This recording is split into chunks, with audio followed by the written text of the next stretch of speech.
As promised, I am back with the next episode of my story reading series with the sequel to Nightlight, which, as I said in the previous video, I don't consider a sequel so much as just the next page of the original story. The Nightlight story is really just one story. So, that being said, if you enjoyed the first story, I think you will also enjoy the second story, because it's creepy and weird, just like the first story.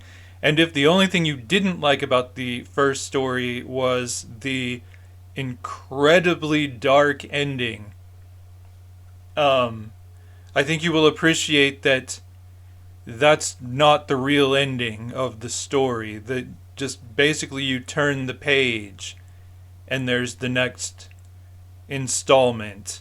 So without further ado or explanation, sit back, relax, multitask, do whatever you're gonna do, and let me tell you a story. Nightlight 2, The Trial of Ooga Booga. The closet monster smiled, satisfied, laughing at the blood that covered the room. The child's blood. He belched monstrously and laughed some more in his deep, dark bass of a voice, knowing that down the hall, the boy's parents had been awakened by all of the racket. The boy's screams, the monster's laughter, and had convinced themselves that it could wait till morning, as they usually did. "Just the air conditioner?" The monster chuckled. "Who's the real monster?" The fiend was struck by a sudden realization. He felt empty. Hadn't he just swallowed the child? Soul, flesh, and all? Where was that magical feeling of fulfillment in his evil gullet? Where were the echoes of the boy's screams within his devilish palate? Something else caught his attention then. The world was perfectly still. Not even the air seemed to be in motion. He pulled back a curtain, draped at the little boy's window, and stared out into the night. A bat was hanging in the air, wings in mid-flap. All the stars appeared suspended in mid-twinkle. Time had stopped. He moved back, noticing that the curtain did not fall back into place as it should have. He moved it back into place with a shiver. Yes, time had definitely stopped. Crap. Brilliant light filled the room then, as he was flanked by the enemy on either side. The monster roared out in agony, trying to suck the great purple mass of his squat, round body into itself, but failing utterly. "I'm allergic!" He covered his bulbous red eyes with long purple fingers to no avail. He was blinded, in pain, and he knew that an angel hovered at either side of him. A third angel in front of him spoke. "Ooga Booga, I, Mariel, in my capacity as the guardian angel on duty, assigned to Luke Stephen Anderson, hereby place you under arrest for the attempted consumption of this child's soul." Through his pain and outrage, Ooga Booga managed to register a thought. Attempted? Then he smelled it. The child was in the room, right in front of him, cradled in the angel's arms. That certainly explained his empty feeling. Mariel had robbed him of his meal. "Don't be absurd, Mariel! I've never eaten a child in my life!" The monster bellowed impetuously. He snickered then, unable to hold back. "Take him," Mariel said, and the light vanished from the room, taking Ooga Booga and the other two angels with it. Mariel rocked Luke's immortal soul back and forth in his arms, letting the child sleep. There, Luke. It's going to be all right. That closet monster is finally going to get what's coming to him. I promise you. Luke stirred, groggily looking up to the angel. Who are you? The angel smiled down at him. I'm your friend. I'm Mariel. I know. I remember. Mariel placed a hand on the boy's forehead. Not yet. Don't remember. Confused, Luke found himself sedated by the angel's words, though he couldn't really remember what had been said. Something nice, that's all. Something so nice that Luke couldn't help feeling very happy to be in this angel's arms. Are we going to go somewhere? Yes, Mariel confirmed. For a visit. We'll come back here when we're through, and your mother and father will have slept through our entire adventure. Luke started to cry, overcome by emotion as he hugged the angel in his room. I've always wanted a friend like you. The angel wept as well as he returned the child's hug. Precious Luke, you have always had one. Together they vanished into the ether, beginning their journey into a realm in which the child's fate and that of the sinister closet monster would ultimately be decided. The old man approached the light in the middle of the cemetery, all the people coming and going from one side of the brilliant gateway to the other. He acknowledged a number of old friends as he urgently made his way to the very entrance and looked until he found him. Luke! The boy was alert in the angel's arms. He turned his head and saw the old man beaming at him with unbridled joy. Grandpa Gus! The old man seemed taken by surprise. He looked to the angel. He remembers? Only a little, the angel smiled. I remember you, from before I was born. You're my mommy's daddy. Luke held out his arms, and Gus took him and hugged him warmly.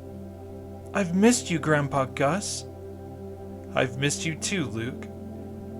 But I've been watching you all these years. I'm very proud of you. The old man delighted in the boy's loving embrace as if it were the very sunlight. He met Luke's eyes. I'm going to stand with you. Our friend Mariel has asked me. Stand with me? Yes, you see. He looked to Mariel, who nodded. Someone tried to do something very bad to you.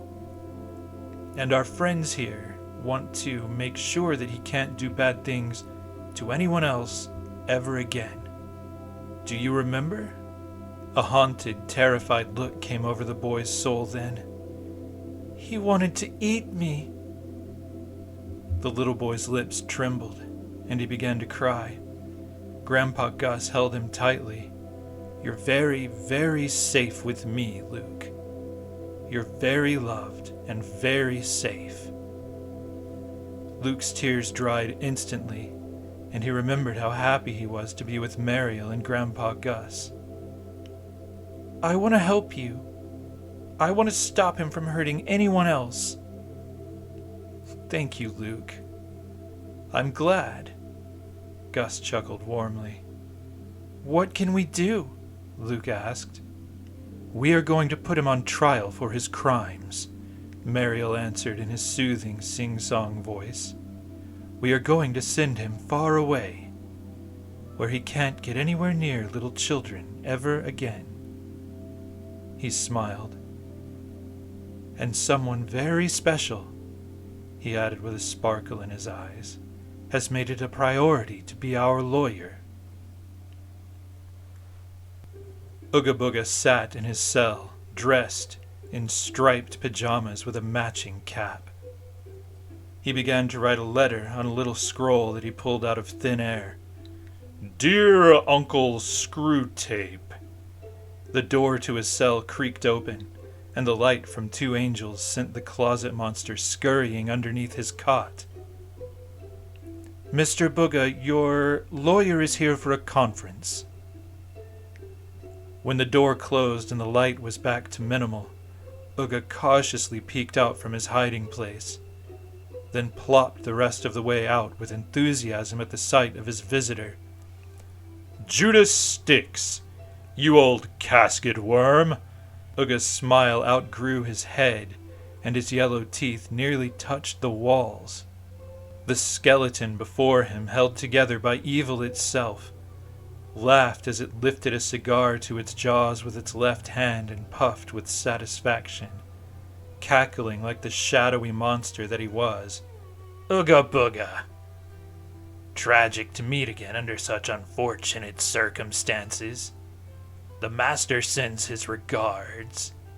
Ooga's smile returned to its usual place, then vanished into a worried frown. "Bet he's pretty ticked." The skeleton shrugged. "Well, you know. These things happen.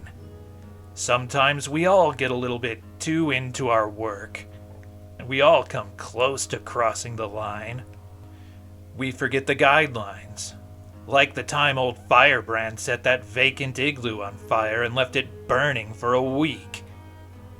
Of course, they nailed him to the wall for that one. Literally.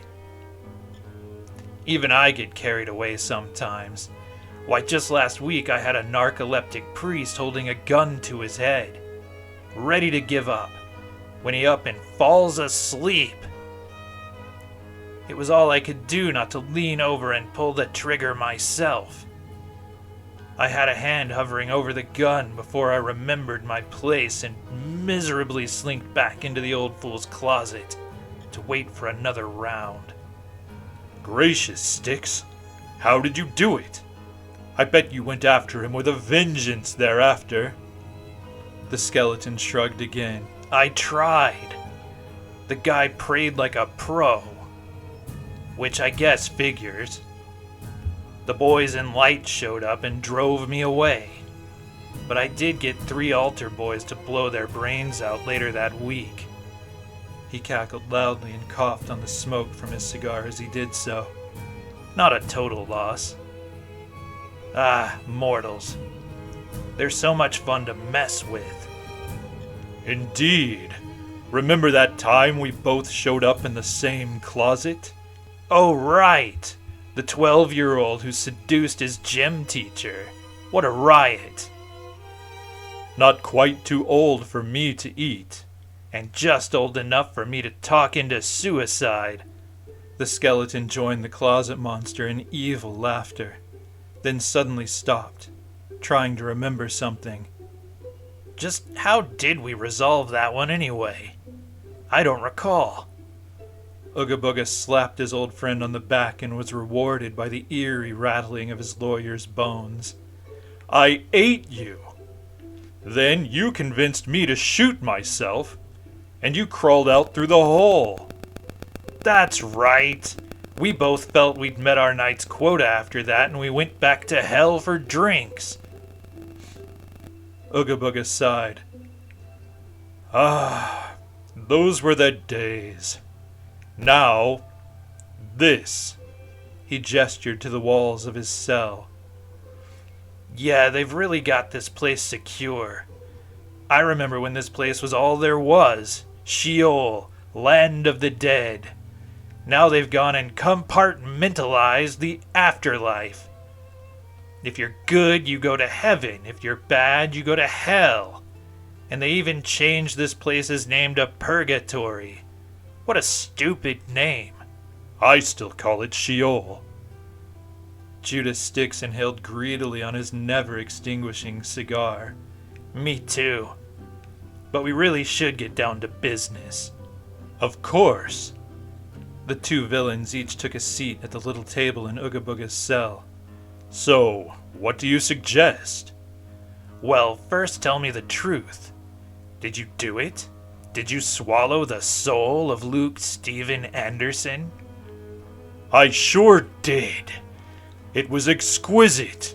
His screams were like chocolate. Ooga began to lose himself in the delicious memory, until he was called back to reality by his lawyer's next question. And this was, of course, after you convinced him to let you eat him, correct? Sobered, Ooga giggled nervously and answered, Actually, he never did exactly consent. He was too busy praying fervently at the time. That's hot! You are such an abomination! You'll be a legend for this. The skeleton cleared his non-existent throat. However, I'm afraid it means you're utterly screwed in the celestial court. No hope. No chance of even parole. You're going to burn for eternity, and then some. And the worst part of it is, no one cares. No one loves you. Everyone who even knows you will delight in the knowledge that you are burning rather than parading in hell. Judas held a pistol out towards the accused in his skeletal left hand. I only see one way out of this one, don't you, my old friend? Ooga Booga took the gun from his lawyer, eyes watering, the sounds of truth ringing in his pointed purple ears. It's true, Judas. No one loves me.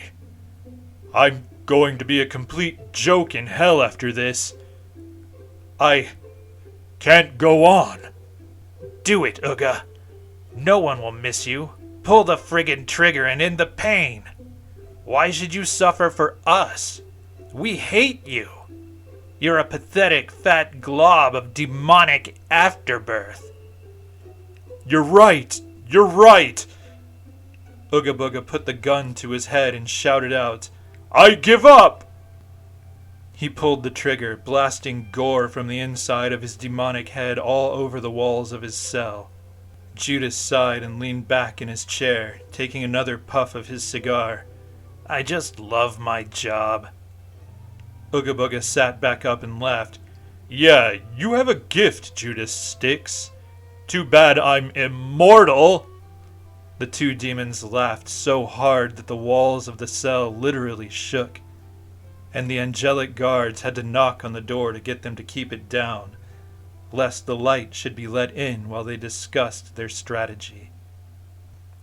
Mario led Luke and Gus into a cozy chamber in the great courthouse.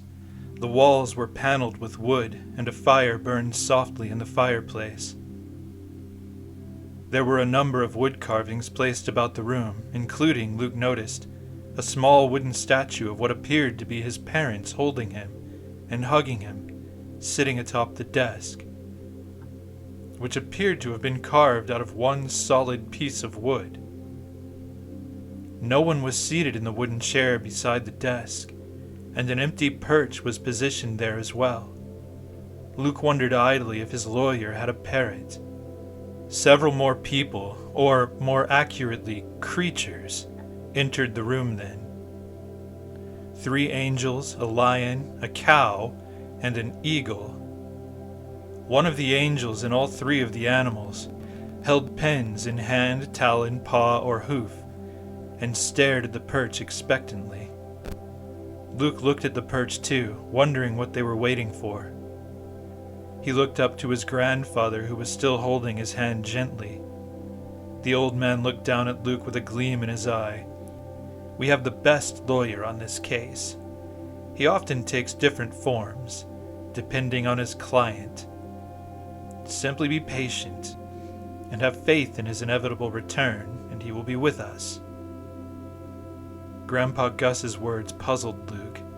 He scrunched up his nose and stared back at the perch. He noticed a pile of dirt on the floor at its base, and he remembered a book one of the teachers at his school had read to them during story time, about a boy who went to a school to learn magic, and the very special bird that one of the wizards there kept as a pet. He had liked that story, and he found himself far more interested in the pile of dirt than the perch. The dirt began to spark, and Luke gasped with excitement as it transfigured itself into the very bird that he had pictured when listening to the story. The bird spread its wings and flew up to the perch. "Hello, Luke," it said, and its voice felt like love itself. Luke ran up to the bird without another word and embraced it in a hug, as if it had been his oldest and dearest friend. In fact, he thought that it actually was, though his memory was hazy on the matter. The phoenix, with its golden wings wrapped around Luke, patting him on the back, chuckled softly. "You act as if we've been apart, Luke. Surely you know that I am always with you." "It's just good to see you like this," Luke answered. His grandfather stepped over and took his hand again. The phoenix flapped over and stood atop the wooden desk. The beautifully feathered bird spoke again directly to Luke. "You've already met Mariel, but these two," he nodded in the direction of the three new angels who had now taken a position beside Mariel, "are also your guardian angels, Zuriel and Jerusiel. They each have two other humans that they watch over as well, and at least one of them is always watching over you. Since we've paused time in order to hold this trial, they are able to all be here together to tell us what they've seen over the past few days." The phoenix nodded to the other four new arrivals. "These are my special court stenographers, who keep a record of everything that is said and reported by witnesses whenever I am involved in a case. They never write exactly the same things, but it's always interesting to note what one may have written that the other three left out. Usually the eagle's report is the most varied from the reports of the other three. The angel, the lion, and the cow are usually in better agreement. Still, the court will need a record of all of their reports." Luke noticed as the gloriously colored bird continued that there were little patches near the ends of both of his wings where no feathers grew. Without explaining what he was concerned over, he simply asked the phoenix, "Does it hurt?" "Yes," the phoenix answered, "every day. Yet these are old wounds that I hold very dear. I took them on selflessly and at great expense to myself, which is why Ooga Booga and his kind have no power over me, or those who embrace me." He winked at Luke. "Do not be afraid, my old friend, for there is nothing at all to fear."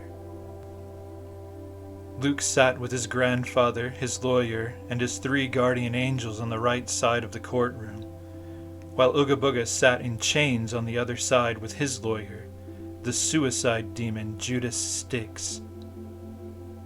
Luke noticed that the seats behind the accused were filled with all sorts of terrifying monstrosities. Luke remembered the phoenix telling him that there was nothing at all to fear, and he laughed at how funny they all looked. Luke looked behind him and saw that his own side of the courtroom was filled with friendly, very familiar-looking people who he could tell loved him. He looked to his grandfather. "Where is the judge?" "Everywhere. But there will be a representation of him at the front, when the Metatron comes in." "Megatron?" Luke thought of one of his favorite toys from his father's display of collectibles in their garage back at home. He found himself wishing his parents were with him. Gus laughed, and Luke felt as if his parents were there. "Metatron. He's the appointed spokesangel for the judge." Just then the doors opened, and a voice rang out. "All rise!" A pillar of cloud entered the room and stopped at the front, seated between the worshipful-looking wings of two gold-sculpted angels. From out of the cloud a pyramid appeared at its center and rotated slowly until it revealed a side with one great eye that was staring out at all of the beings in the room. An angel had followed the pillar of cloud in, and he now took a standing position beside the awesome being. Luke noticed the stenographers, the angel, the lion, the cow, and the eagle, seated at individual podiums, all putting their pens to paper as the angel at the front opened his mouth to speak. I, Metatron, appointed voice of God, now speak as God wills. This court is now called to order. In the case of the Kingdom versus Ooga Booga, the prosecution is now called to make its opening statements. The phoenix flew to the front of the room and addressed the court. Thank you. Spirits of the court, let the record show that I state plainly that I have never enjoyed witnessing the work of demons, though I see the necessity for evil in the world of men, and I grudgingly acknowledge, as I have from the very beginning, that for the condition of humanity to serve its purpose, there must be sinister influences in the spirit realm, just as there are angels to bathe them in the light. Ooga Booga, for the past 206 years, has served the world as such a being, feeding on the fears of children, bolstering the faith of the survivors by the mere fact of their survival. Has he killed before? Yes, absolutely. He killed in his mortal life. He killed children. When he found himself in hell, he won the favor of the hierarchy of the damned and rose to the level of a visiting demon. Though he was once a human being himself, he was well versed in the laws that heaven has set down for demonic activity to follow. Long before hell granted him his new status, and he took on the role of a closet monster. The laws for such a creature state quite clearly that he can kill children. But he can only kill them in the shadows. He can only kill them with their consent. And he can never, ever torture, devour, or otherwise harm their immortal souls. All children whose bodies die are taken immediately into the presence of angels by virtue of their perfect innocence. It is my sad duty today to prove to the court that Ooga Booga has violated 2 of the closet monster directives in the past instant, in which time awaits our verdict before pressing on.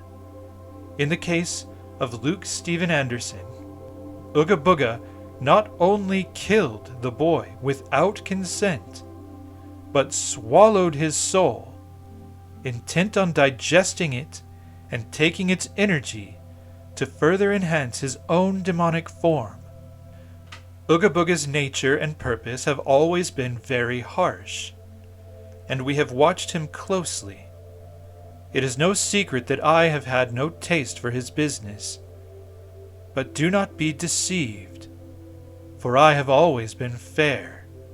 We seek not to end Ooga Booga's days of visiting the earth out of personal bias and bigotry, but because he has violated one of the most sacred laws of his kind in his attempt to extinguish the light of a perfect innocent. In the case of the Kingdom versus Ooga Booga, the prosecution seeks the harshest penalties for the accused and full restoration for the victim, Luke Anderson. Thank you. The Phoenix returned to Luke's side. What happens if you lose? Luke asked. The Phoenix smiled with a twinkle in his eye. Grandpa Gus leaned over to Luke. Don't worry about it, kiddo. He won't. When the Phoenix takes a case, the trial is just a formality. He'll win. Metatron spoke once again. The court will now hear from the defense. Judas Styx looked to his client. Ooga winked confidently. Judas lit his cigar and stood walking clackety-click to the front of the room, where he addressed all present. Spirits of the celestial court. Pointedly, he did not look the judge in the all-seeing eye as he spoke.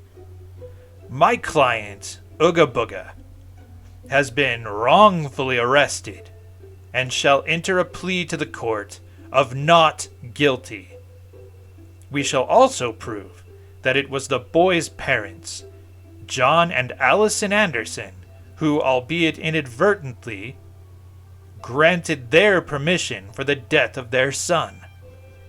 In all actuality, it is they who should be on trial here, not Ooga Booga, a closet monster who has spent centuries abiding by the laws of heaven and hell in order to do his work, never failing to convince his victims of the necessity of their demise before devouring their delicious, nay, I say, chocolicious flesh. This is the right of all such creatures as himself, after an honest night's work. This boy, Luke Anderson, hadn't enough faith to lift a mustard seed. If he had, then surely Ooga Booga could not have touched him in the first place.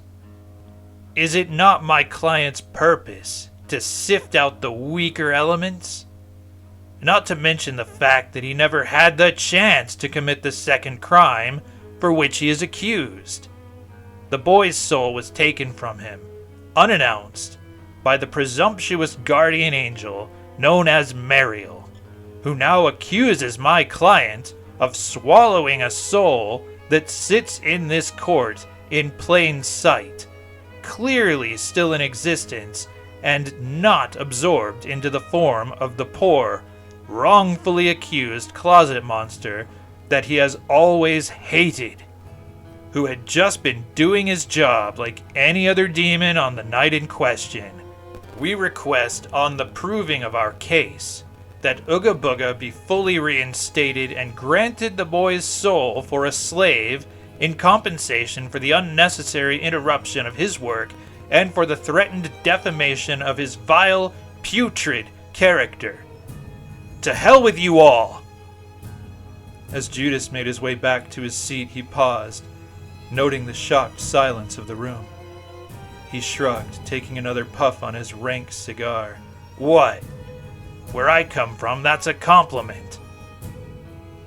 The demonic side of the room broke out in laughter. The other side simply rolled their eyes and shook their heads. Luke looked to his grandfather fearfully. "Am I going to be his slave?" Gus laughed gently. "No, no, no." He handed Luke a peppermint ice cream cone from his jacket pocket. "Here. Don't be afraid. We're going to win." Luke tasted the ice cream. Peppermint was his favorite flavor. He didn't even have time to wonder at how it had materialized from his grandfather's pocket before the magical flavor caused him to forget his fear and think of happier things, like puppies and playgrounds.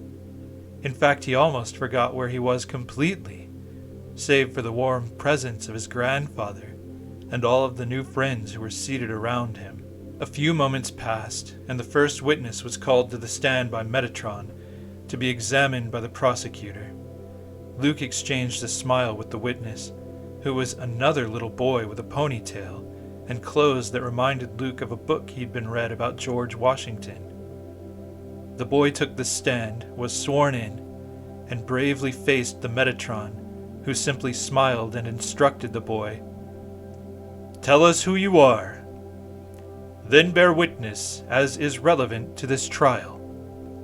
The boy nodded, then looked tensely at Ooga Booga, who winked at him and licked his lips. "My name is Jasper Sorry. I was 11 when it happened. The monster had been visiting me for some time.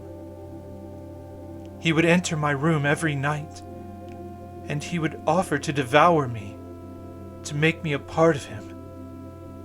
I was always frightened of him, but his offer appealed to me. to be so wanted by someone, to be embraced in such a permanent way.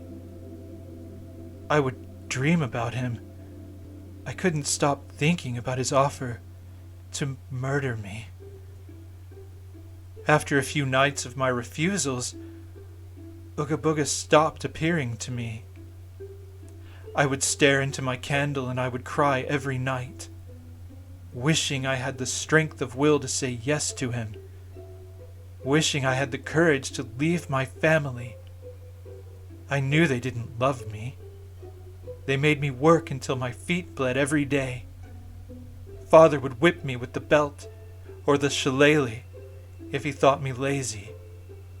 I had no time for friends, no time for anything but the work and the fear of what would happen to me next. Finally, I snuck out of my window one night, candle in hand. I went into the barn, and I set the candle beside me on a bed of hay, building up my courage. I wept at my cowardice. I pushed myself, as I feared the dawn would come before I got my wish. I called out to him, and he appeared to me, smiling with those wondrous teeth from the shadows. I asked him if he would still like to eat me. He, of course, was very happy to oblige. "Then come," I said, and I reached over and put out the light, my hand quivering with anticipation. He was on me the instant the dark had enveloped me, lifting me from the hay where I had awaited him all night, sliding me into his mouth. I felt his teeth, a great pressure at my waist, and suddenly I went dizzy. It was ecstasy, as I knew he'd bitten me in half. I was a dead boy now. The top of me slid down into his gullet, and I begged him with my dying thoughts, "Swallow my soul. Don't ever let me go. Don't ever show me the light again." And within the same instant, I was in the arms of an angel, being carried off to heaven. Jasper looked to Metatron. "What else would you have me say?" "Thank you, Jasper. You have done well." Metatron looked to the Phoenix.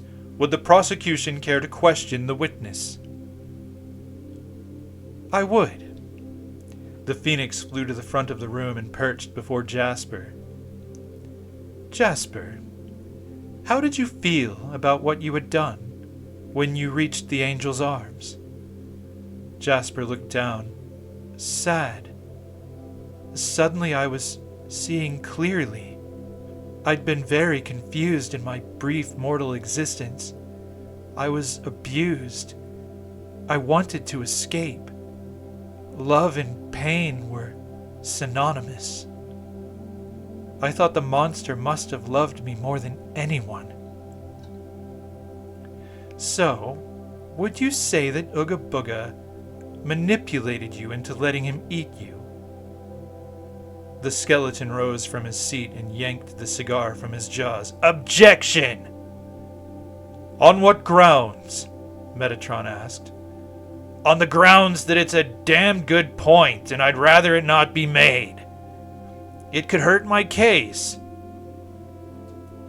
"Overruled. Sit down, Judas Styx." Metatron returned his attention to the witness. "Answer the question, Jasper." "Yes," Jasper answered shortly. "He did. He took advantage of a little boy's confusion to convince him that he wanted something evil." "Thank you, Jasper." The Phoenix smiled. "No further questions at this time." As the Phoenix flew back to sit with Luke, Metatron invited Ooga Booga's lawyer to question the witness. Judas Styx clacked up to the front and blew smoke right in the boy's face. "Jasper, Jasper, Jasper. I remember talking to my client the night of your demise. It had stirred something in him. You were one of his most delectable conquests. I remember wishing I had found you first. You would have been easy in your state to talk into a hanging. Perhaps you were taken advantage of to some degree. Perhaps. But then again, perhaps you were the one taking advantage. You were the one who made all the arrangements, laying yourself out on a bed of straw like some eager, prepubescent whore, inviting the monster into a new setting, putting out the lights. Did you feel you'd been cheated at the moment of your death? Or was it the angel who made you feel that way? Well, how did you feel when Ooga Booga took you into his maw, bit you in half, put out your proverbial lights for good? Jasper closed his eyes and answered breathily, "Wonderful." And when your guardian angel took you? Jasper met the skeleton's eyes.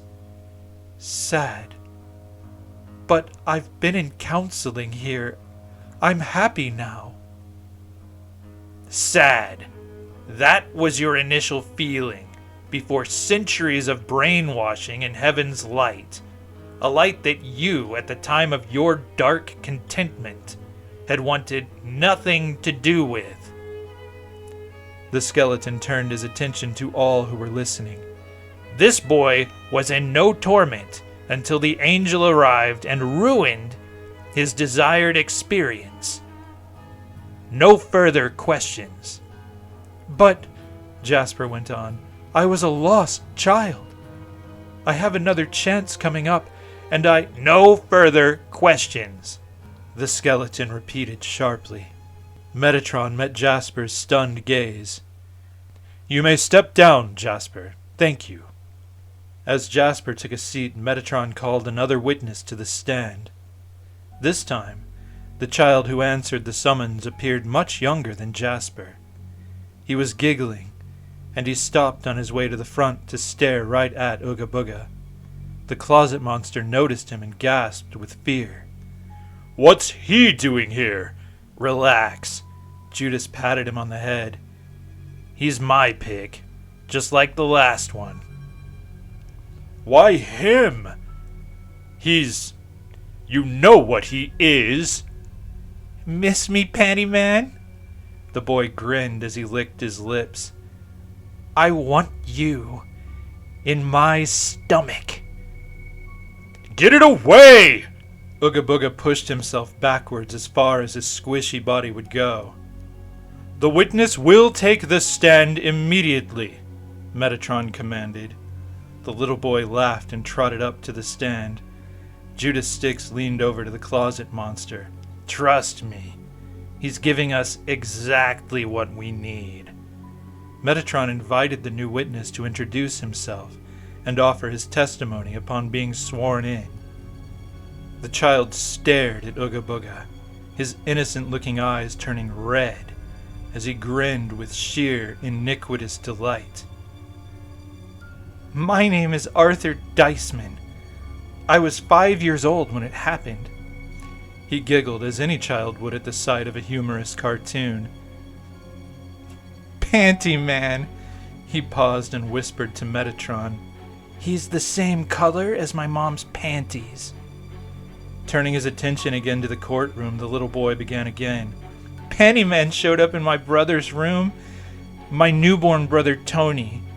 I was burning the baby with a match on his arm when Panty Man showed up in the darkness. Tony had just woken up and started to scream. I looked at the monster and asked him what he wanted. He was a silly-looking sight for a devil, I thought. He told me he was a closet monster and was there to eat me. I laughed at him, took my matches, and went to my room. My mother woke up and she found the burn marks on Tony's arm. I was in bed with the nightlight on, pretending to be asleep. She decided the burns were kisses from the devil. How happy she was! The next night, the monster slinked uncertainly out of my closet. He tried to frighten me, but he reminded me of Wile E. Coyote. I laughed at him. He saw I'd been cutting my legs that night.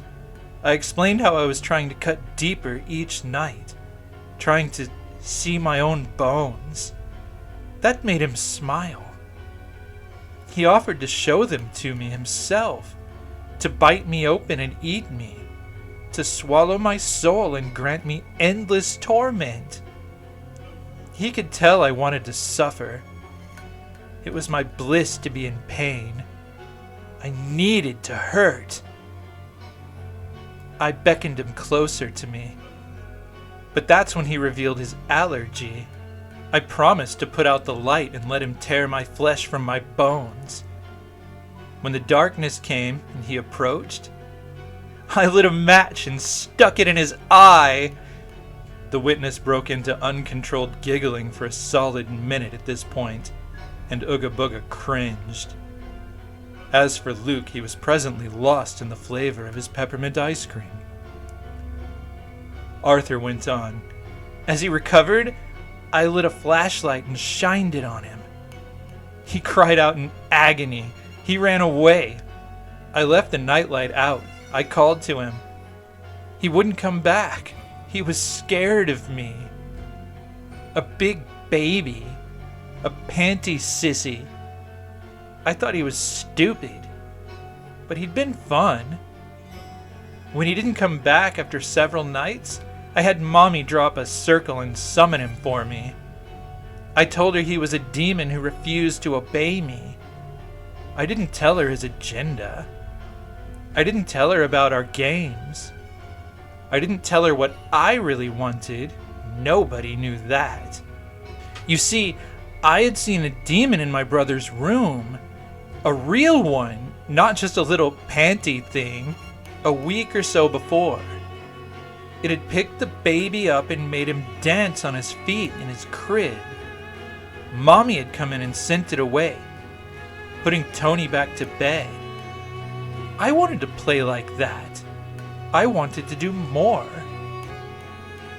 When the monster had been conjured, I told Mommy to leave us alone to play. She did, and I told Panty Man that he could eat me if he could beat me. I threw a match to the floor and set the carpet on fire. I threw the flashlight into the shadows, switched off the nightlight, and leapt into the darkness.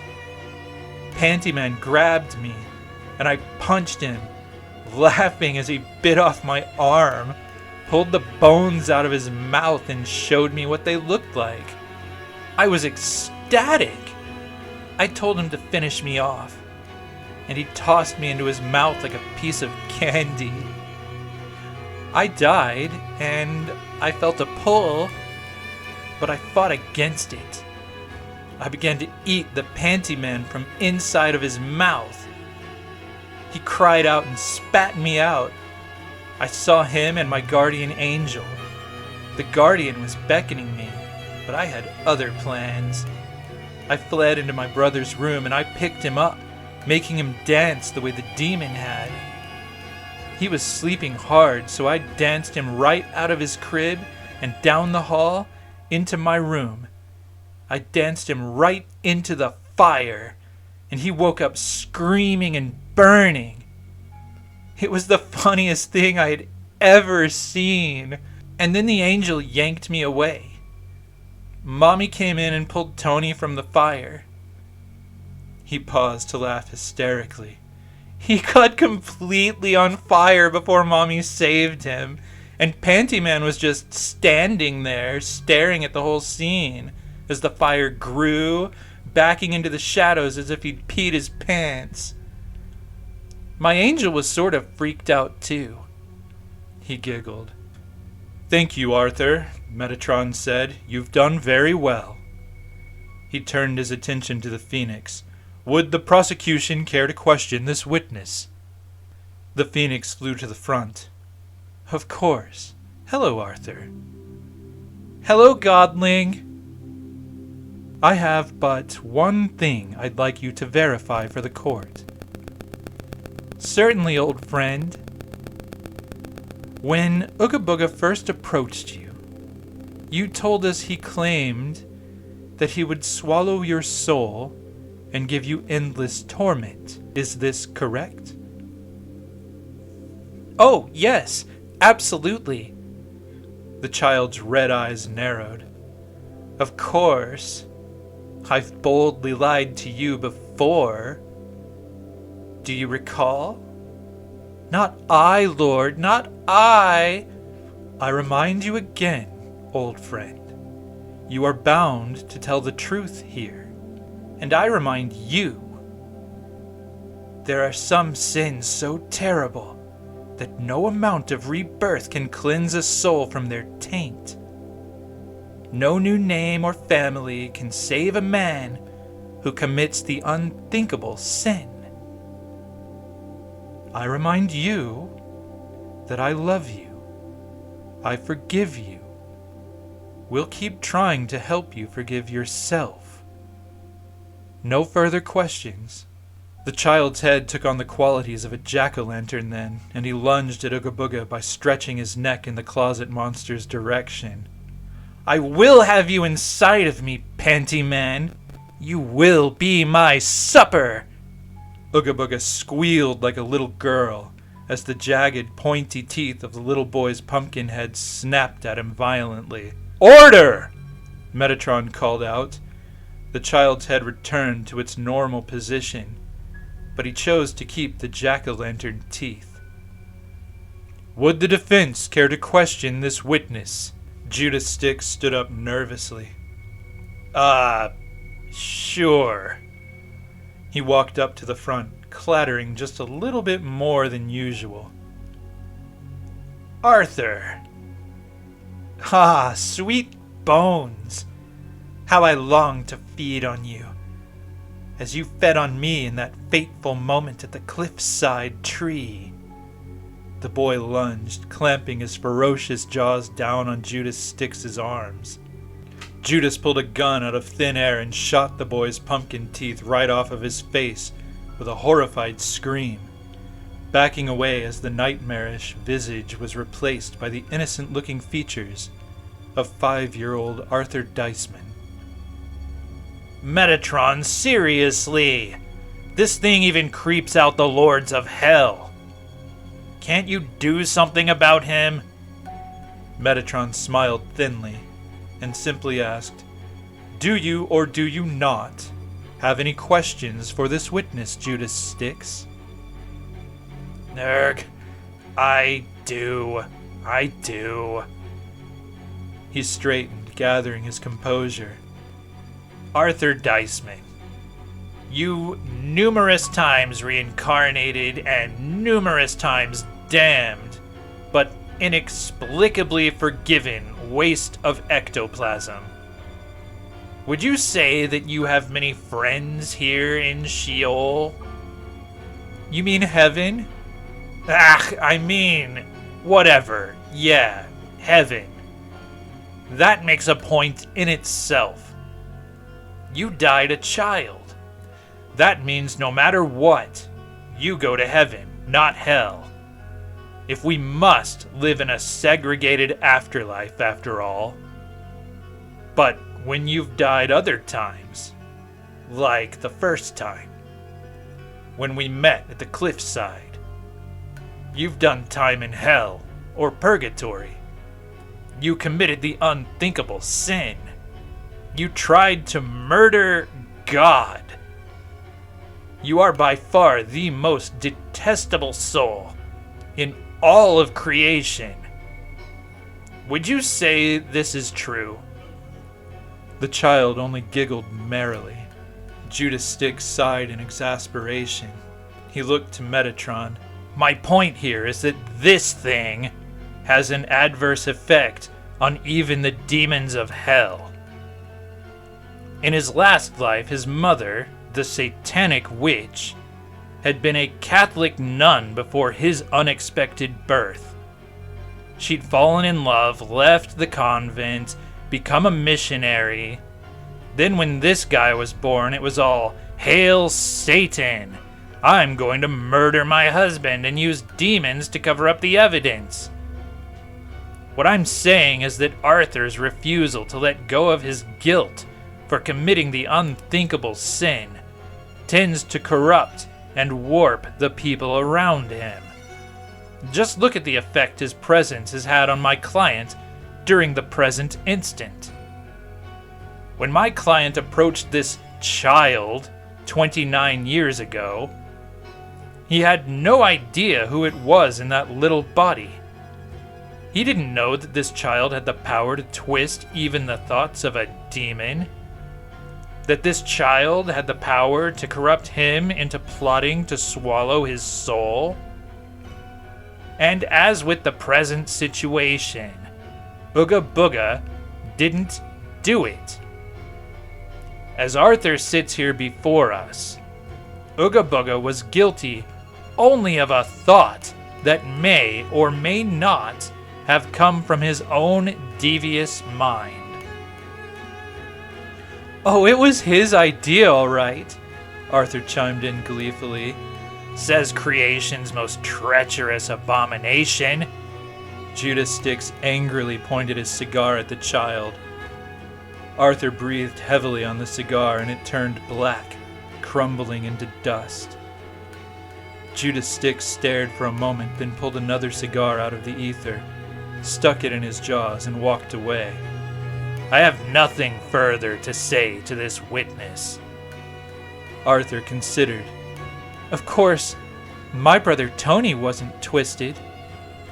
Physically, perhaps, scarred by the flames, but he grew up to be a light in the world for God. And he remains so to this day in spite of my mother, in spite of the demons, and in spite of me. Shut up! Judas looked to the stenographers. Strike that from the record. I was finished questioning him. We know there are exceptions to every rule. His little brother, bathed in God's light all his life after that point, was it. Not my detestable, vile, rank, and malevolent client, Ooga Booga.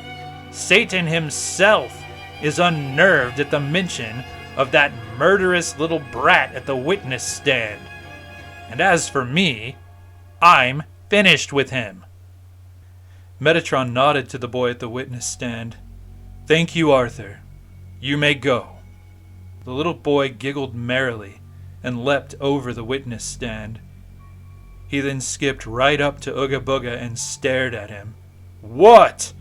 Ooga Booga looked to his lawyer. Make it go away, he pleaded. Do something! With that, Arthur Diceman leaned over and bit into Ooga Booga's fat cheek, snarling and laughing simultaneously. Ooga screamed like Fay Ray and started batting at the child with his long fingers and kicking his webbed feet in the air, like a dying cockroach. Your Honor! Judas exclaimed. 3 angels swooped in at just that moment and scooped little Arthur up, flying him out of the room. The voice of the vile little child could be heard merrily shouting in the distance. See you soon, Panty Man! Followed by much giggling. The courtroom sat in stunned silence. Luke looked up as though the silence itself had been a noise. He licked the last of the peppermint ice cream cone from his fingers and saw Jasper Sari sitting in one of the rows. Their eyes met and Jasper waved and smiled.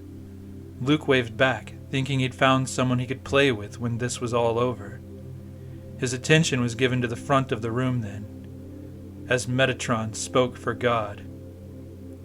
I now call the angelic guardian triad of Mariel, Zuriel, and Jerusiel to the witness stand. Luke watched as his 3 guardian angels gently glided to the front of the room. They took their place at the witness stand.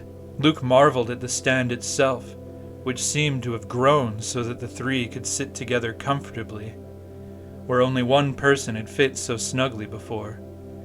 Metatron then spoke to the angels. Please tell us in your words about Luke's encounters with Ooga Booga. The first angel began.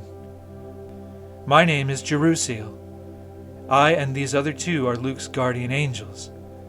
I was watching over Luke on the night that Ooga Booga first appeared to him.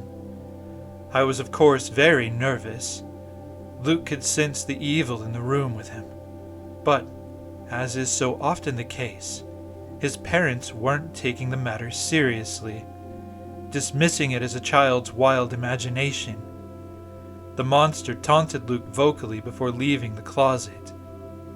He then very politely asked Luke to turn out the light, explaining his allergy, and that he would like to eat Luke. To make a long story short, permission was denied, and the closet monster left, promising to return the next night and devour Luke. I explained the situation to Zuriel and Mariel. We were horrified at this development. We consulted with the other 6 guardians of the household as well. The guardians of Luke's parents agreed to do all within their power to express the urgency of this situation to their charges. As you know, it didn't work out. People only hear what they want to hear so much of the time.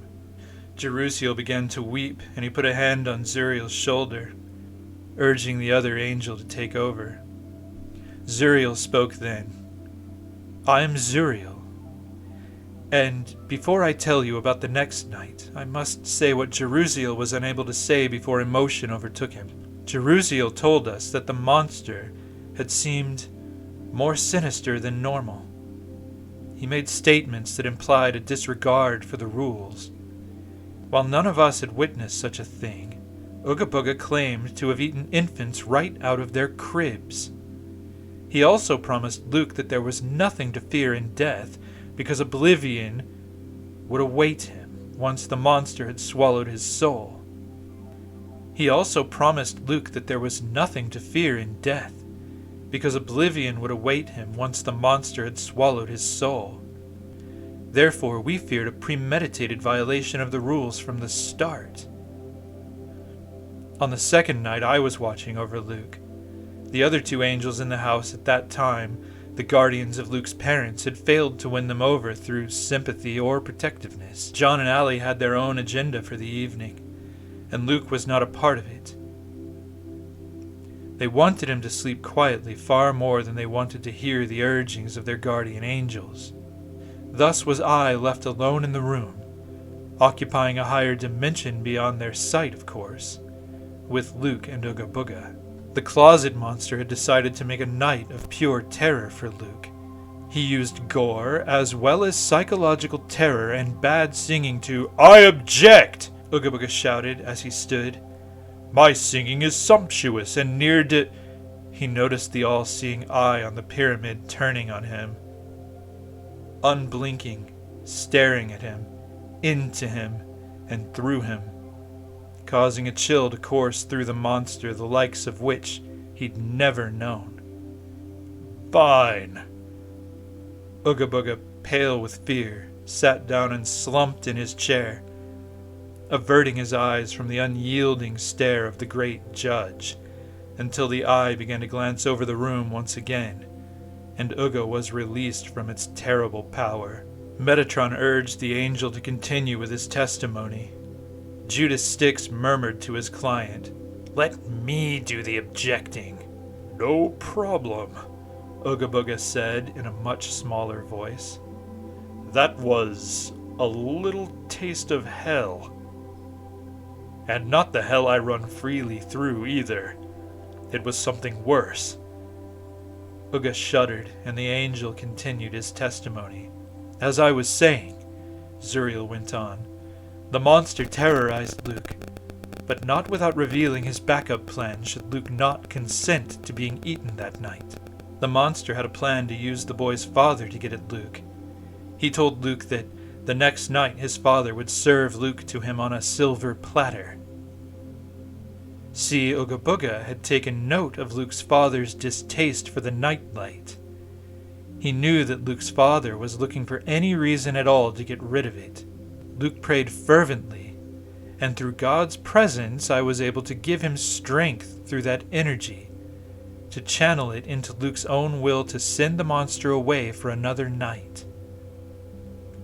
I conferred with the other angels once again, and we realized Ooga Booga was planning to strike. with or without Luke's cooperation. Unfortunately, we couldn't do anything based solely on the monster's plans. It was only action where we could claim fault with him. We had to wait and hope for the best, redoubling our efforts with the parents. Tears began to stream from Zuriel's eyes. Of course. You know how it all ended. He nodded to Mariel. I am Mariel, and I was watching over Luke on the night that Ooga Booga struck. I wanted more than anything to break the rules myself, to swoop down into the third dimension and hold the monster at bay. But nothing had been done to justify such an act legally. I had done all that I could do. According to the rules, if Luke sent the monster away, he would have to leave. God knows the boy had the faith to do it. He started into fervent prayer the instant his father had left the room. It was then up to Ooga Booga to follow the rules of closet monsters, as I was following the rules of a guardian angel. Ooga set his plan in motion immediately, terrifying Luke with a horrific and gory display, causing the boy to scream. He then threw Luke's action figures onto the bed in order to prove that Luke was up playing in the light of the nightlight, as his father had suspected. Luke's father came in, physically punished Luke, removed the nightlight, and closed the door, unknowingly leaving his son at the mercy of the monster in the darkness. I watched. I stayed by Luke as he shivered in fear. The closet monster was under his bed, waiting for Luke's parents to fall asleep. When the time came, the monster grabbed Luke and forced him, screaming, into his mouth, biting him in half and swallowing him. It was at that point, the instant of Luke's physical death, that I was able to reach down into the third dimension and save his spirit from being absorbed by the monster. I calmed Luke down in my presence. Then I entered the third dimension completely, freezing time, and I placed Ooga Booga under arrest. Thank you, Metatron said. You will now submit to questioning by the prosecution. The Phoenix flew to the front of the room then and greeted the angels. Hello, my friends.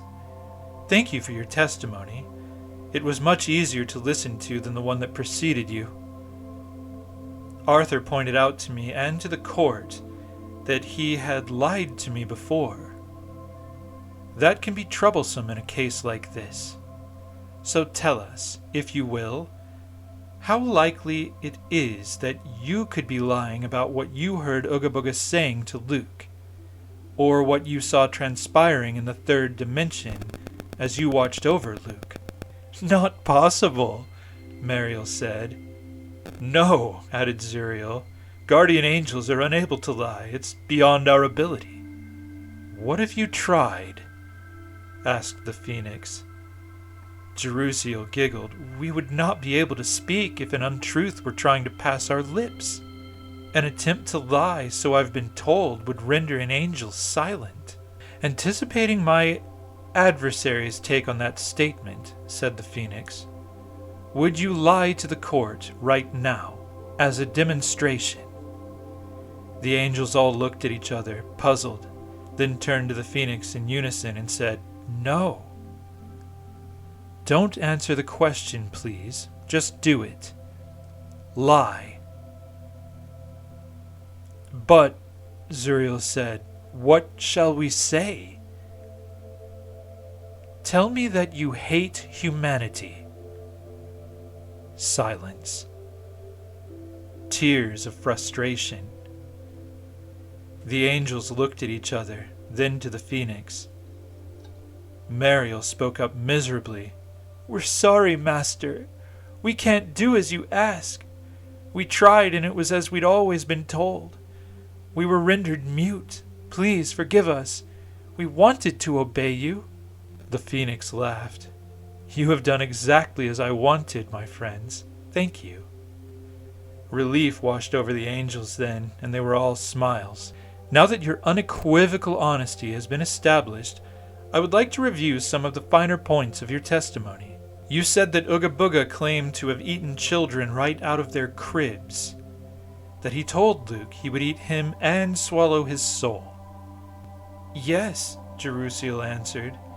He made it quite plain. The Phoenix nodded. You also said that Ooga Booga came to Luke with a plan to use Luke's father to deliver him to the monster. A premeditated plan to murder Luke, an innocent child, without consent. Oh, yes, Zuriel said. He said it the night before the deed was done. He had a plan. He wasn't waiting on Luke's consent. He promised it would happen on the very next night. Yes, added Mariel, and it did. My adversary has pointed out that Luke's soul was not actually consumed by Ooga Booga, since Mariel rescued him before that could happen.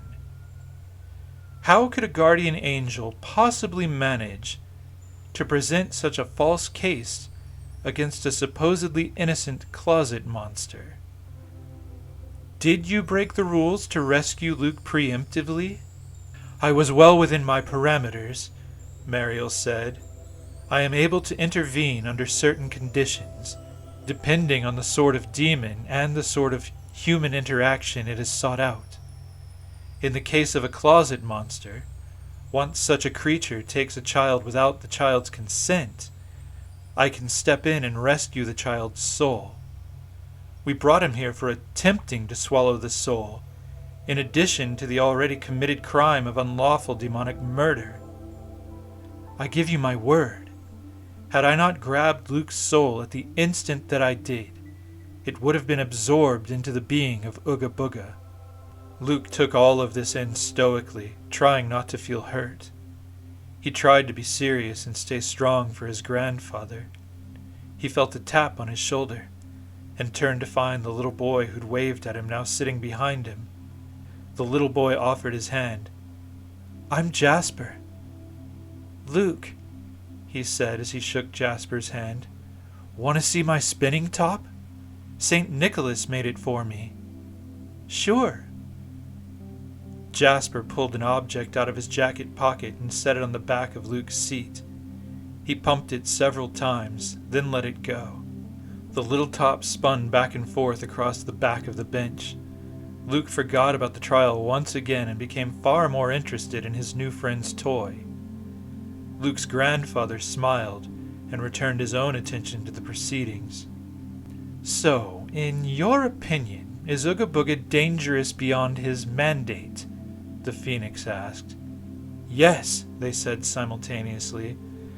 Should Ooga Booga be allowed to resume his work as a lethal closet monster? No. Again they answered in unison. Thank you. No further questions. The Phoenix flew back and took a seat beside Luke. He noticed the spinning top and laughed gently. Ah, he said with approval, St. Nicholas. He patted Luke on the head and winked a very friendly wink at Jasper Sari. Your witness, Mr. Styx, Metatron said expectantly.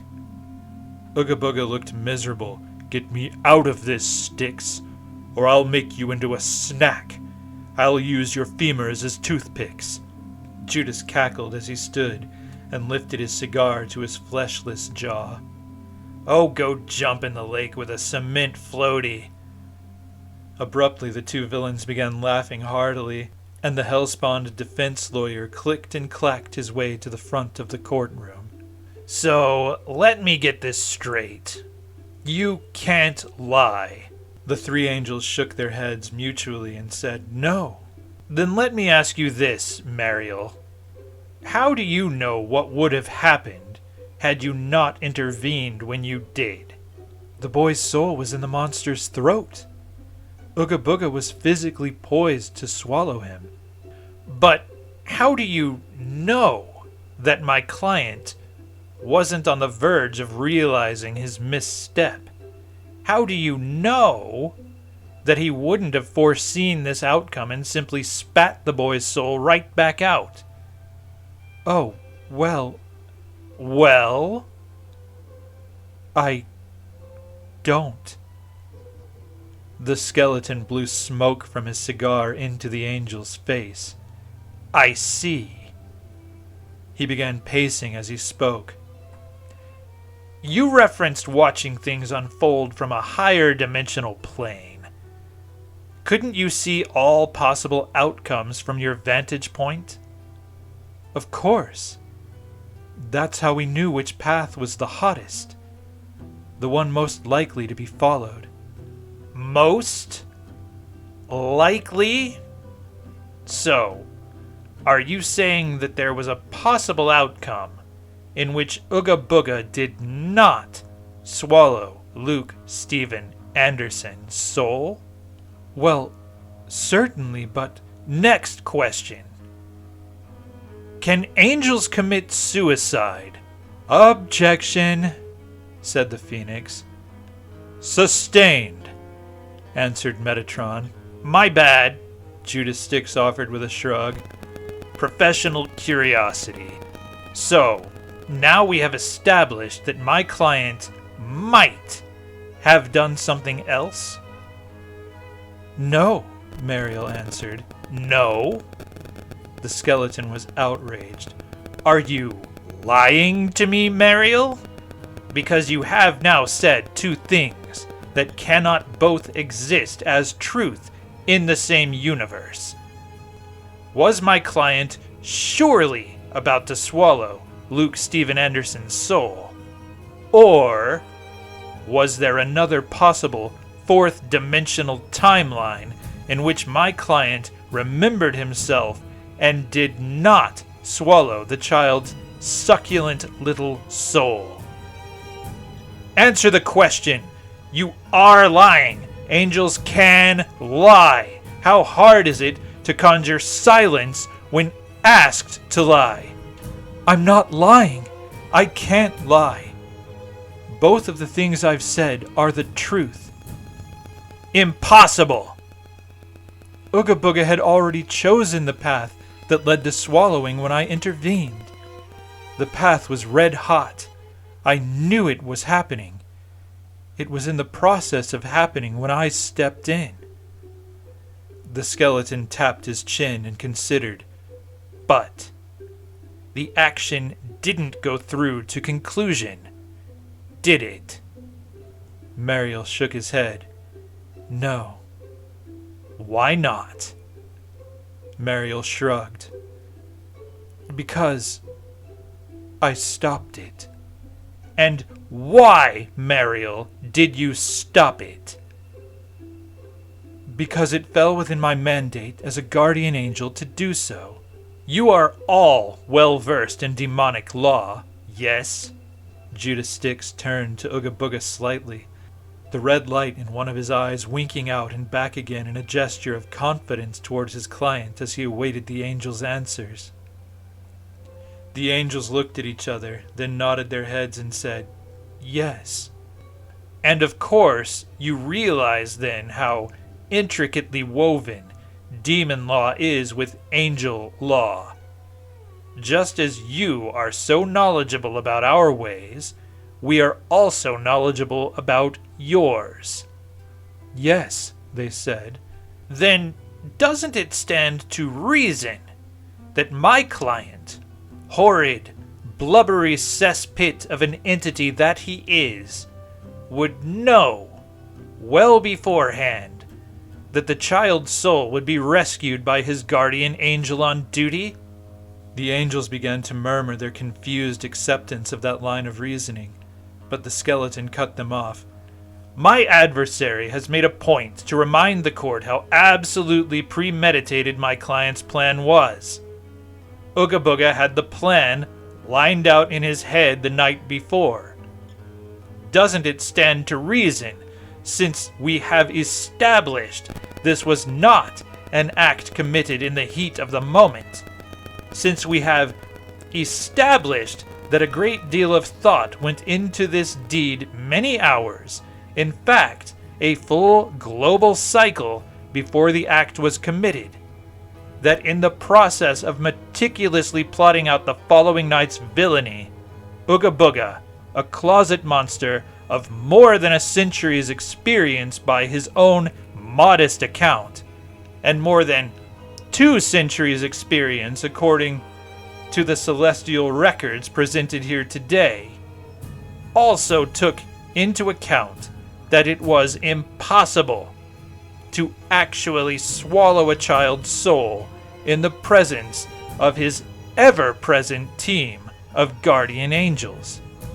It is sensible to make that assumption, Mariel answered. But one last question, and this is the big one.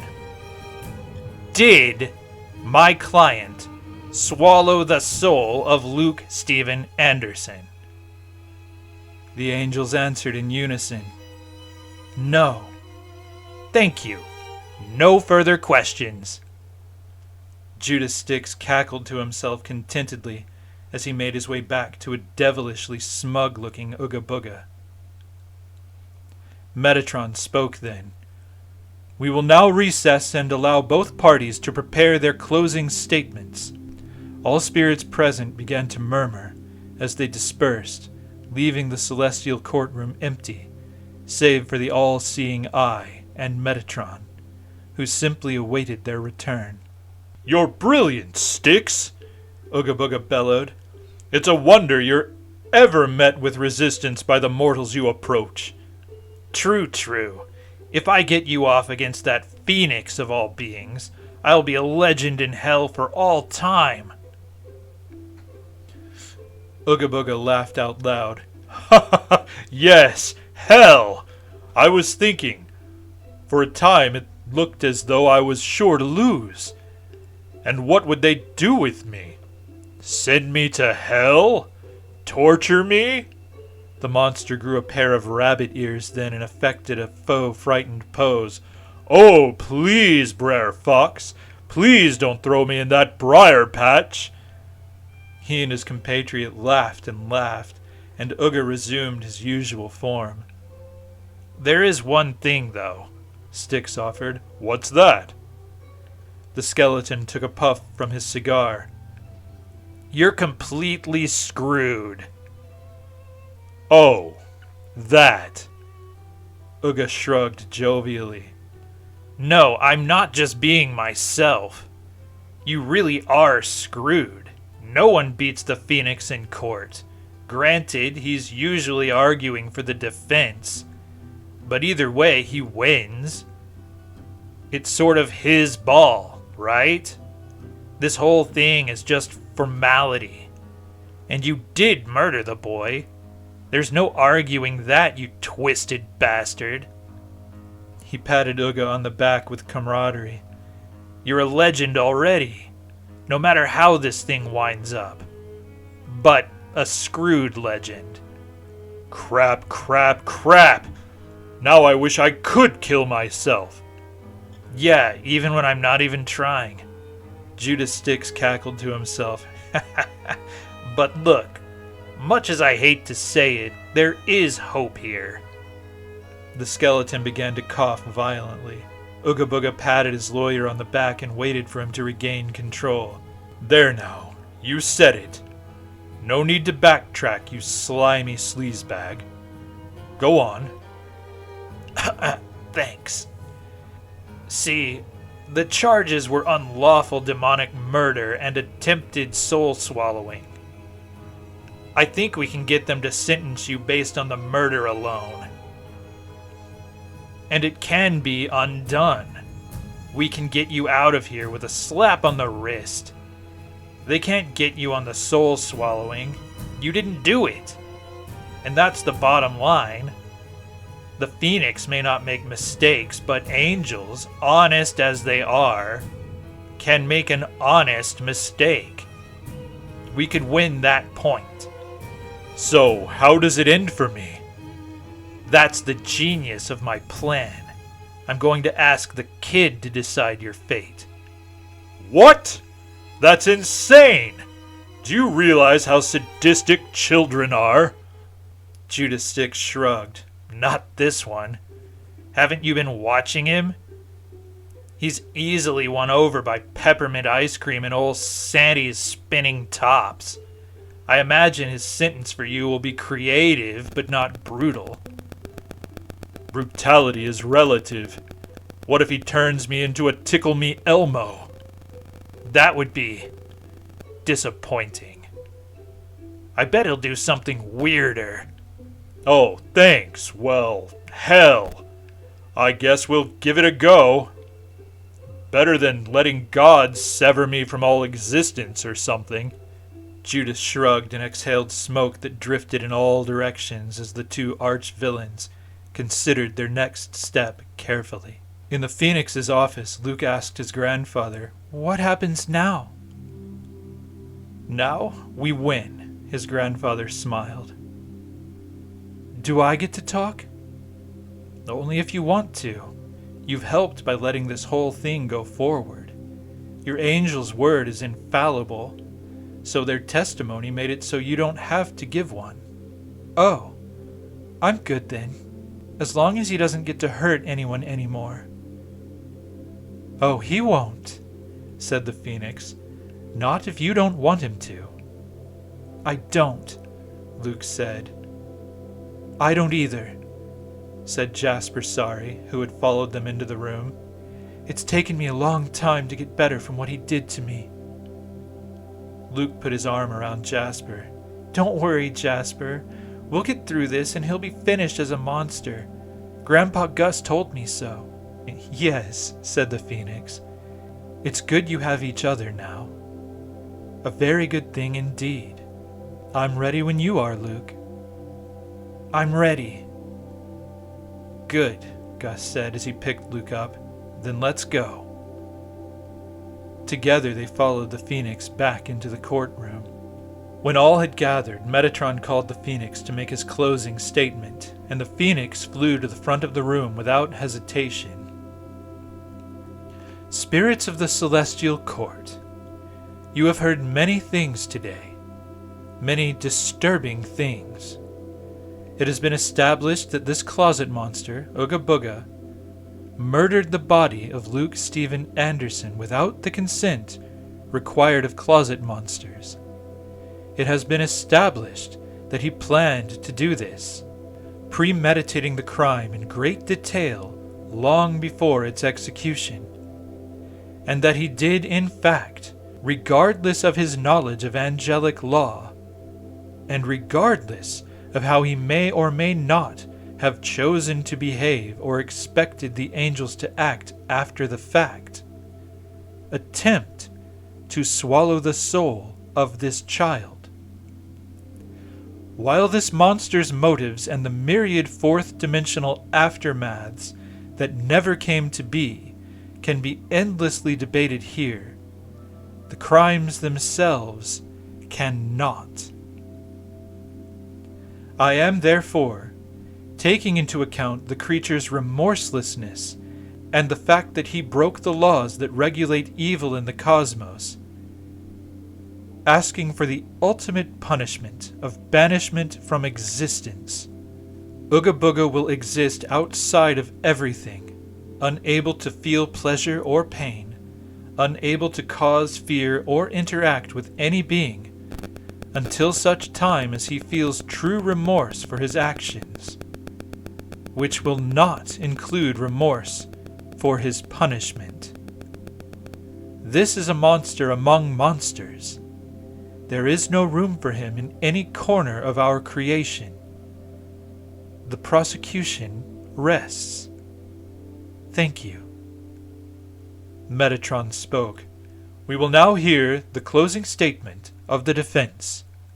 Judas Styx made his way to the front, puffing on his cigar, while Ooga Booga smiled broadly.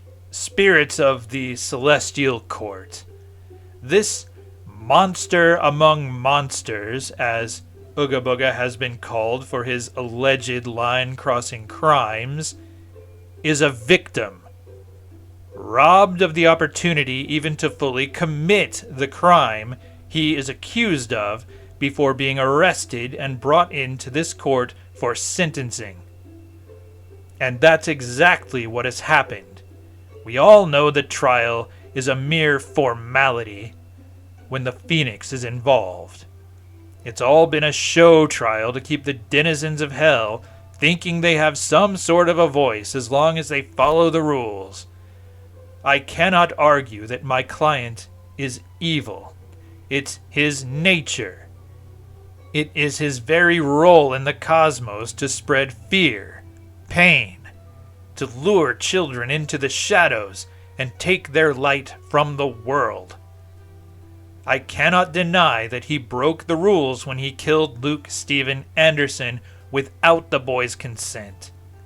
In fact, my client has prepared a statement answering for that violation of trust. Judas Styx pulled a sheet of paper out of thin air, along with some reading glasses that he put on over his eye sockets. He cleared his non-existent throat and read the statement aloud. Spirits of the Celestial Court. Oops, my bad. Sincerely, Ooga Booga. He put the paper away and removed his glasses, sending them back into the ether from which they'd been pulled. You see, my client is not unaware of his wrongdoing. But if you will, consider his nature. He was made to kill children when it comes down to it. And what did he do? He killed a child. This we cannot deny. But who is really to blame for a creation that does what it is driven to do, but its creator? Considering this is my client's first true offense, we should be commending him for his restraint over the years. Now that I've reviewed for you what we cannot deny, let us move on to what the opposition cannot prove. They cannot prove that my client would have swallowed a soul. And even if they could not prove that he would have made the action permanent. My client knew that the angels would take Luke Steven Anderson's soul the instant the boy died. How could he not, after 206 years of experience? If he planned to go through the motions of swallowing a child's soul, he knew it could be just that, going through the motions. Of the actual crime, my client is undeniably innocent.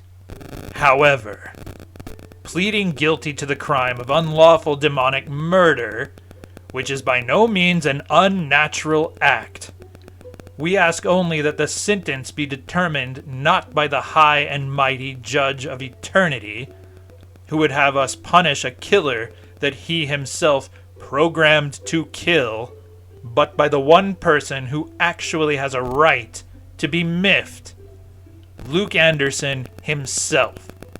It is the feeling both of my client and of me that this will be a fair way to answer for his crime.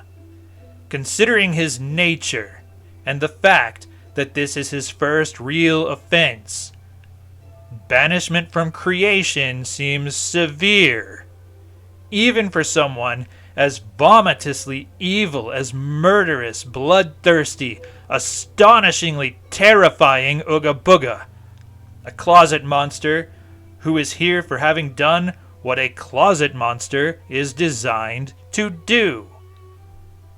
The defense rests, so to speak. The skeleton cackled and returned to his seat. The celestial court awaited the decision only for a perceived instant before Metatron spoke. It has been decided. Of the crime of killing Luke Steven Anderson without consent, Ooga Booga is guilty as charged.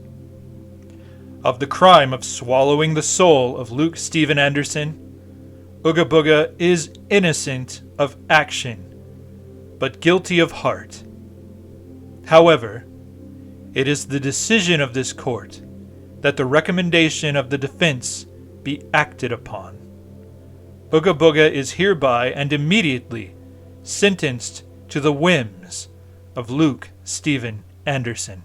The courtroom broke into shouts, both cheers and jeers, and the spirits present continued to discuss the verdict.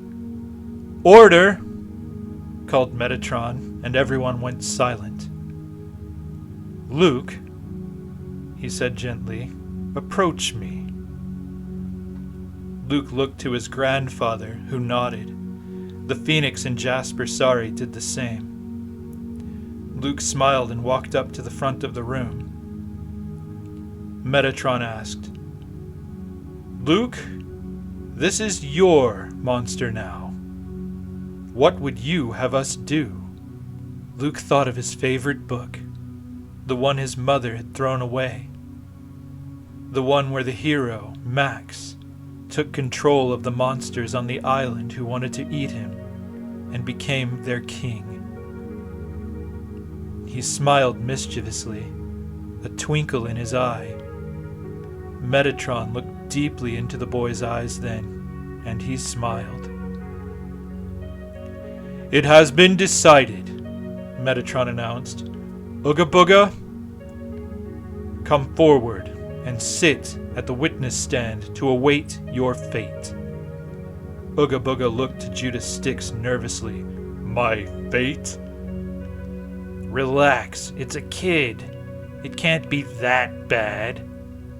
Ooga Booga took the stand and waited. Metatron spoke. "Now, Luke." The boy went to stand directly in front of Ooga Booga, whose nerves were decidedly shot. "Stare into his big red eyes, without blinking once." Luke did. "Stop it! Stop it!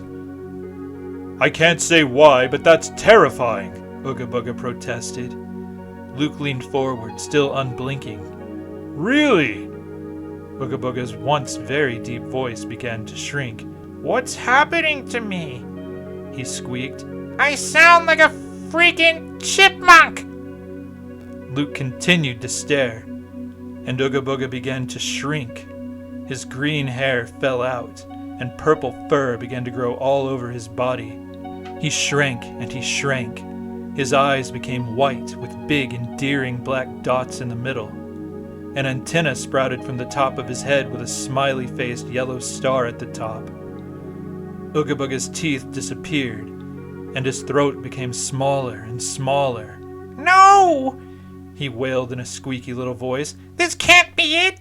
Stop looking at me! I'll eat you up! And Luke started to laugh. The more Ooga Booga protested in his cute and squeaky voice, the more spirits in the room began to laugh out loud. No! The former monster protested. I'm cute! I'm cute!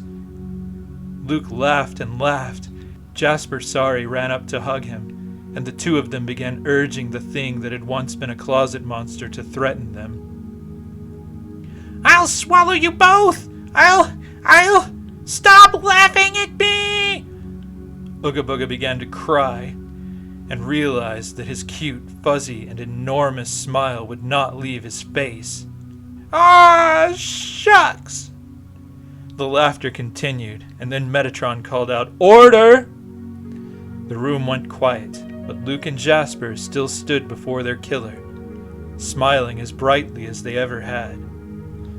The full sentence, as determined by young Luke, is that Ooga Booga shall remain in this form for 12 long years, forced to be the laughing stock of hell.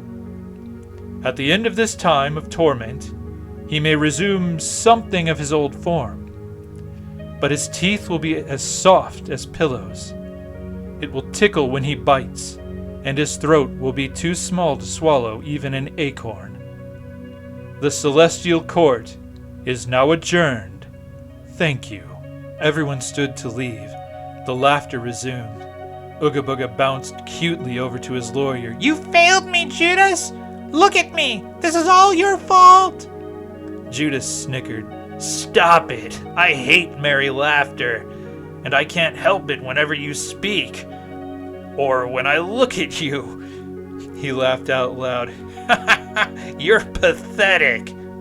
He rushed to leave the room. Stay away from me!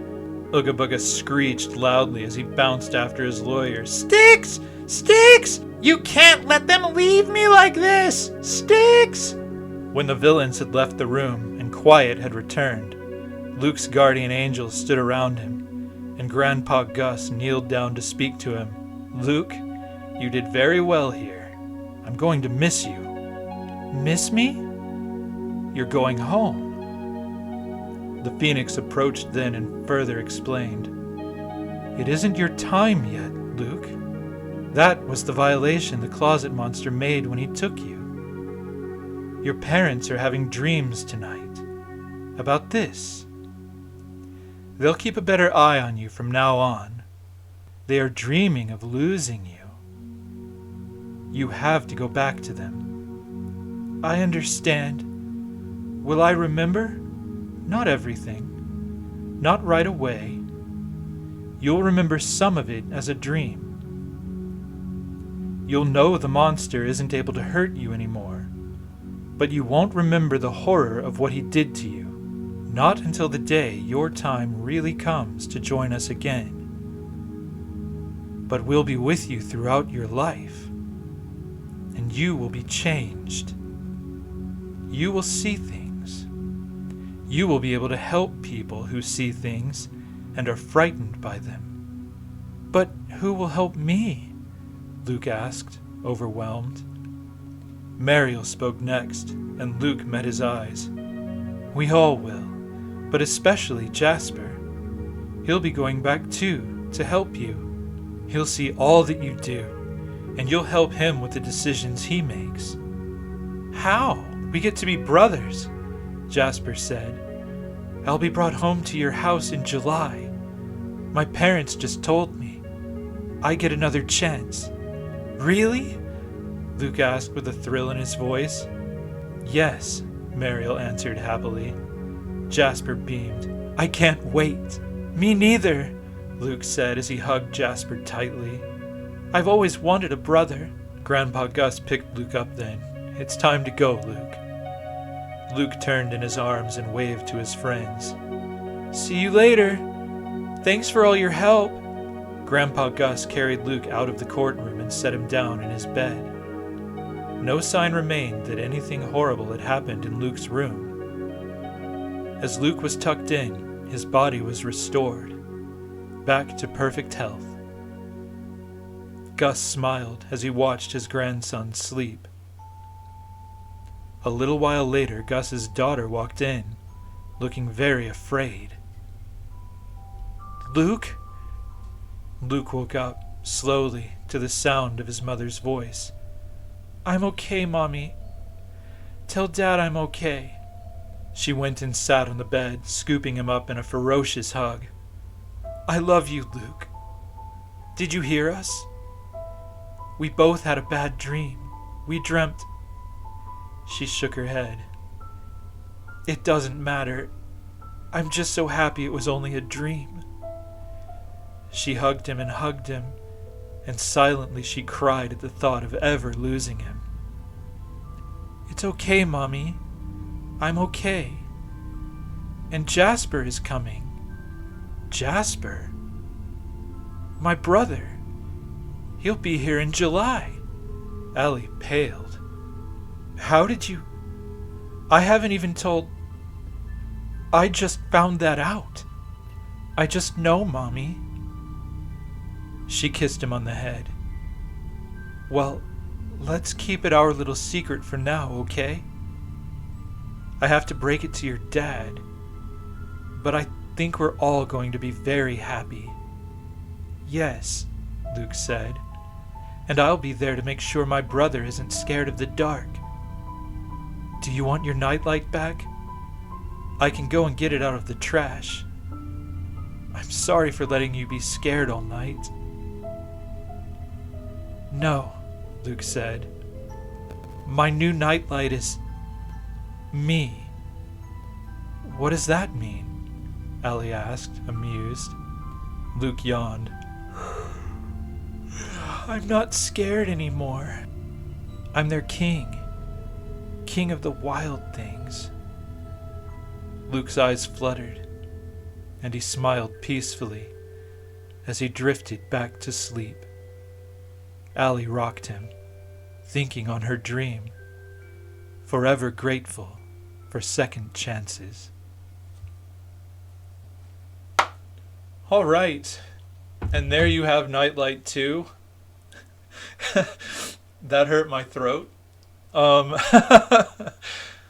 so, yeah, don't get your theology from that short story, folks. It's fiction. It's for fun. But, you know, unless it speaks to you, it is what it is. No one knows. No one knows what it's like on the other side unless they're over there, you know? So, yeah, but as the writer, I found this conclusion far more satisfying. Like, I liked the conclusion to the original Nightlight until I had little children in my life. When my friends started having children, then the end of the original Nightlight started to look absolutely horrible to me. Um, like, it really bothered me, and I went from loving that story to hating that story until Nightlight 2 emerged in my head.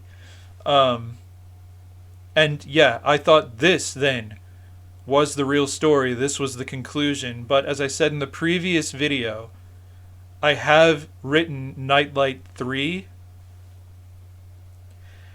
And I love it so much. But it'll be 2023 is when that one's set to come out for various reasons. Well, mainly because I'm doing a series of novels about Luke and Jasper as teenagers, as paranormal investigators.